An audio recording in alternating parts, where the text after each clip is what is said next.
다음은 김용민 공동위원장의 발언이 있겠습니다. 네, 윤석열 후보 일가 부정부패 혐의의 진상들이 밝혀지고 있습니다. 일명 본부장 리스크가 현실화되고 있습니다.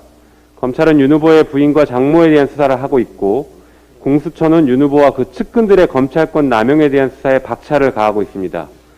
모든 국민들이 납득할 수 있는 수사 결과가 신속하게 나와야 할 것입니다. 윤 후보가 부패 기득권 카르텔을 수호해온 검사였다면, 한편으로 최은순, 김건희 씨가 이용해온 검사였다라면 윤 후보는 더 이상 대한민국의 대통령 후보로서의 자격이 없습니다. 한편 윤 후보도 지금까지 밝혀진 사실만 보더라도 국민께 사죄해야 하나 뻔뻔하게 수사기관을 탓하고 있습니다. 한편 권영세 의원은 부인의 그러니까 김건희 씨에 대한 수사에 대해서 대선 이후에 치르자라는 말도 안 되는 얘기까지 하고 있습니다. 뻔뻔함의 극치를 보여주고 있습니다. 윤 후보가 국민에게는 개사과 사진을 올리던 그 뻔뻔함이 후배 검사들에게는 수사가 마음에 들지 않는다고 범죄자라고 탓하는 것으로 드러나고 있는 것입니다.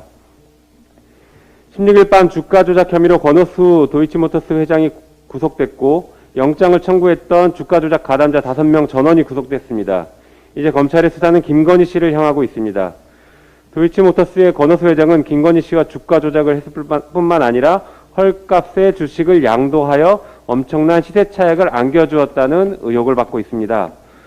한편 도이치모터스가 김건희 씨의 코바나 컨텐츠에 지속적인 협찬을 해온 것은 이미 주지의 사실입니다. 이 지속적인 협찬이 김건희 씨의 뒤를 보고 준 뇌물이 아니냐는 의혹이 이어지고 있습니다. 약 10여 년 동안 수상한 거래를 끊임없이 해오고 있습니다. 김건희 씨가 운영하던 코바나 컨텐츠는 윤석열 검찰총장 후보자 지명 발표일인 6월 17일 전후로 대기업을 포함한 12곳과 협찬 계약을 새롭게 체결합니다.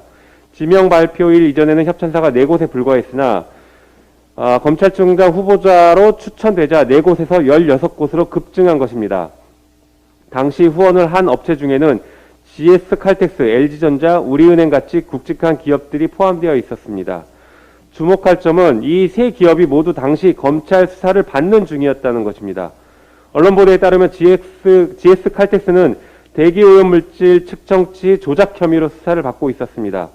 같은 혐의로 수사를 받고 있던 LG화학은 즉각 대표이사 명의 사과문을 내고 관련 생산시설 폐쇄 결정을 발표했습니다. 반면 GS칼텍스는 뭔가 믿는 구석이 있는지 아나무인격이었습니다. 검찰 수사가 진행되는 동안에도 조사가 진행되는 것은 알고 있지만 어떤 물질을 배출했고 배출량을 어느 정도 조작했는지 등에 대한 내용에 대해서 들은 바가 없기 때문에 사실관계를 확인해 줄 수 없다라고 뻔뻔하게 이야기했습니다.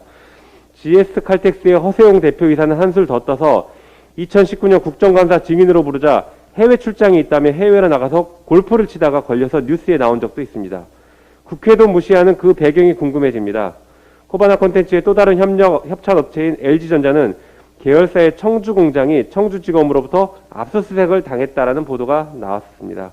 우리은행 역시 같은 기간 전 은행장이 채용비리 혐의로 재판을 받고 있었습니다. 검찰의 구형에 영향을 미치려고 했던 건 아닌지 의심스럽습니다. 김건희 씨 코바나 콘텐츠 협찬사가 총장 지명 전후 한 달 사이에 급증하고 그중 일부는 당시 검찰의 수사를 받는 중이었다는 점이 단순한 우연의 일치는 아닐 것이라고 보여집니다. 국민의 눈높이에서 봤을 때 이러한 형태가 정상적인 협찬의 모습은 아닐 것입니다. 어떤 대가를 바라고 준 변형된 지능적인 뇌물은 아니었는지 검찰은 이에 대한 명백한 사실을 밝혀야 할 것입니다. 나아가 김건희 씨 소환을 지금 안 하고 있는 것인지 아니면 소환에 불응하고 있는 것인지도 명백히 밝혀야 할 것입니다. 윤 후보와 일가 및 측근들은 상식을 무너뜨리는 일을 계속 벌이고 있었던 것 같습니다. 민주당은 온라인과 오프라인에서 신고센터를 열고 국민 여러분의 제보를 기다리겠습니다. 많은 제보 부탁드립니다. 이상입니다. 네, 다음은